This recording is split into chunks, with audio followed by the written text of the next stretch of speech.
Well, good afternoon, everybody. It's August 28th, 2017, and a lot of my friends out there, and for those of you that don't know me, in independent wrestling, mainly in the New England area, venturing down to New York, New Jersey, and occasionally Philadelphia area, I was known as the Gray Ghost from about 2002, late 2002 until actually till the present, although, at this point, due to personal circumstances, I haven't been able to go to too many shows in recent months. But, I've got a lot of memories and a lot of people to talk about, and some good moments in indie wrestling, some bad moments in indie wrestling. And this, as I said, is geared mainly toward New England indie fans, so those of you on YouTube, I hope you enjoy it, and please feel free to comment and message me if you would like, and we'll go from there. First video here today is basically an introduction. As I said, it was just a name that was bestowed on me because I have gray hair. Excuse me. I had gray hair in those days, and as far as a ghost, I'm a big guy, so it's kind of hard to figure out how I could be a ghost, but it's been a good ride. It really has. And I like to focus, say, on this first little short video. I get so much to talk about with, as I said in my introduction, all the different promotions and people I've met, including some who have gone on to be stars in WWE, TNA, Ring of Honor, and got some good memories, some bad memories, and some sad memories, which unfortunately I'll get to in a future video as well. A very sad memory of a close friend in the indie business.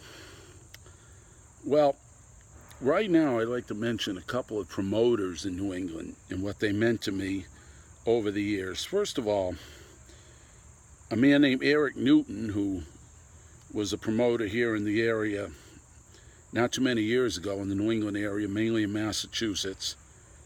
And Eric was a big man in stature, and even a bigger man in his heart.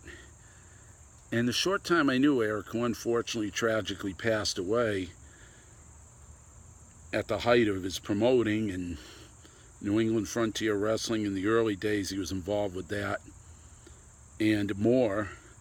And I'm really embarrassed to say that his own promotion, the name escapes me right now, but Eric was an awesome man, and I can remember going over to his house to watch one of the WrestleManias with him and a couple other fellows, Chris Camaro and Chris Shady Lamberton. And Eric was a genuine human being and a caring man who put on some great shows, and was a person who, in the short time I knew him, really had an effect on me.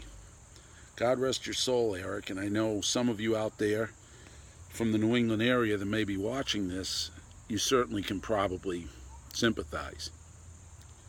I think when I think of promoters and something that really made the Gray Ghost name what it was, because I became known as a super fan and a super mark.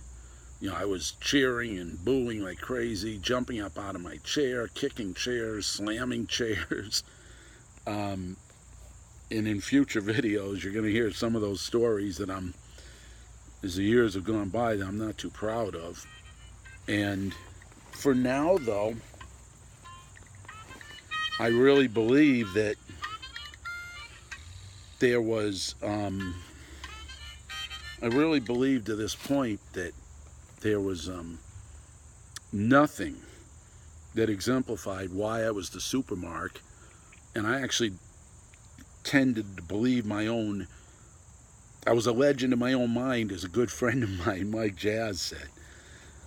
But a man named Mike Milano, that was his wrestling name, and there isn't very many people in New England who don't remember the late Mike Milano, who was involved in assault wrestling, acid wrestling before that, and then ran his own promotion, Defiant Wrestling.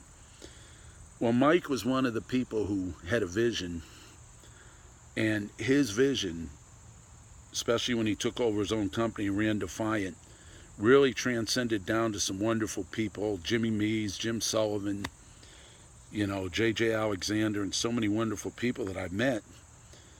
But Mike taught me a lot about what it is to be a mark, how it is to book shows, and we had some of the most incredible back and forth face and heel interactions, with me being the baby face as a fan and him being the heel manager. Now, when he was a quote-unquote good guy, Mike was good, but where he made it was when he was a bad guy, and especially at Assault.